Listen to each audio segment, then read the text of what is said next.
तो आज हम आपको सिर्फ प्रॉब्लम नहीं बल्कि उसका सल्यूशन भी बताएंगे। सो हे गाइस, जैसा कि आप सब जानते हैं पिछले कुछ महीनों से हमारे ऊपर कई सारी मुसीबतें आ रही हैं।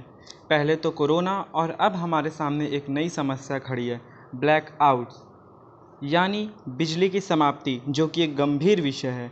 और हम सब ये भी जानते हैं कि भारत के ज़्यादातर थर्मल पावर प्लांट्स, जी हाँ वही पावर प्लांट जहाँ बिजली पैदा होती है, वो सभी कोयले से चलते हैं। और अगर कोयला ही नहीं होगा तो बिजली का क्या होगा। ऐसे में बहुत सारे सवाल खड़े होते हैं। क्या भारत अंधेरे में डूब जाएगा? क्या सरकार जनता को कष्ट में देख पाएगी? अगर नहीं तो क्या करेगी सरकार? क्या भारत को कोयला दूसरे देशों से इंपोर्ट करना पड़ेगा या फिर जनता को खुद इस समस्या का समाधान ढूंढना पड़ेगा?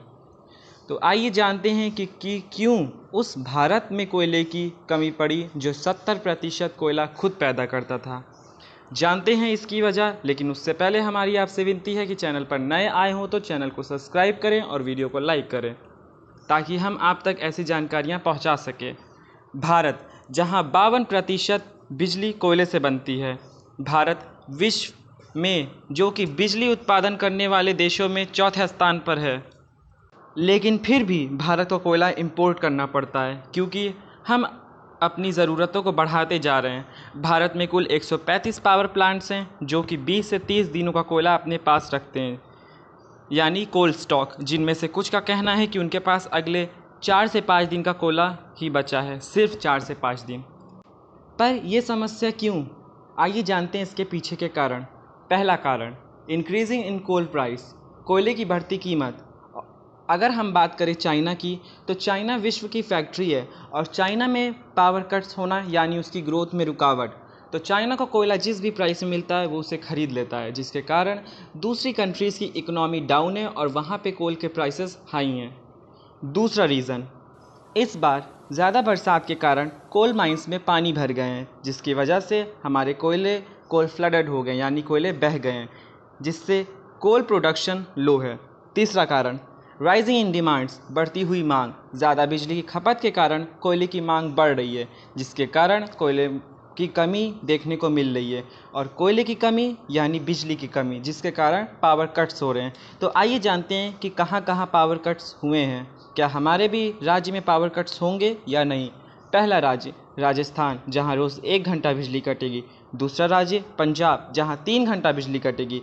तीसरा राज्य केरल, जहां बिजली केंद्र सरकार यानी सेंट्रल गवर्नमेंट के द्वारा भेजी जाती है। वहां भेजी जाने वाली बिजली में 15% तक गिरावट देखी गई, यानी 15% रिडक्शन हुआ है वहाँ की बिजली में। और ऐसे बहुत से स्टेट्स हैं जहां बिजली की कमी देखने के पूरे चांसेस है। कोयला एक तरह से डर्टी फ्यूल भी माना जाता है क्योंकि इसमें प्रेजेंट कार्बन मोनोऑक्साइड प्रदूषण फैलाता है, जिससे ग्लोबल वार्मिंग बढ़ रही है और टेम्परेचर बढ़ रहा है और हमारी जल स्तर बढ़ता जा रहा है। और अगर आज हमने इसका समाधान निकाल भी लिया तो अगले कुछ सालों में ये समस्या दोबारा देखने को मिलेगी, क्योंकि coal is non renewable resources. कोयला एक नॉन रीन्यूएबल रिसोर्सेज है जिसको हम दोबारा बना नहीं सकते। तो आइए जानते हैं कुछ सवालों के जवाब। पहला सवाल, क्या भारत अंधेरे में डूब जाएगा? तो इसका जवाब है नहीं, क्योंकि आज भारत और भारतवासी पूरी तरह बिजली पर निर्भर करते हैं। हमारे रिसर्च सेंटर, हमारे फ़ोन टावर्स, हमारे स्कूल्स, हमारे हॉस्पिटल सब बिजली से चलते हैं।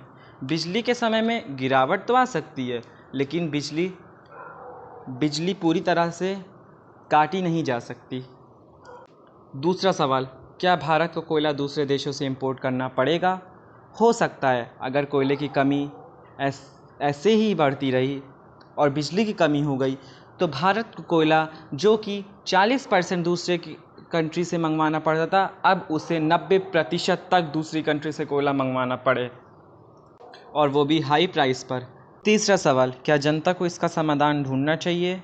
जवाब, हाँ, जनता को इसका समाधान खुद ढूंढना चाहिए। जनता को ज़्यादा से ज़्यादा सोलर एनर्जी का यूज़ करना चाहिए, उसको सोलर पैनल लगाना चाहिए ताकि वह अपनी खुद की बिजली बना सके और बिजली की समस्या को दूर कर सके। और वो लोग जो इसे अफोर्ड नहीं कर सकते, उनकी मदद सरकार को करनी चाहिए।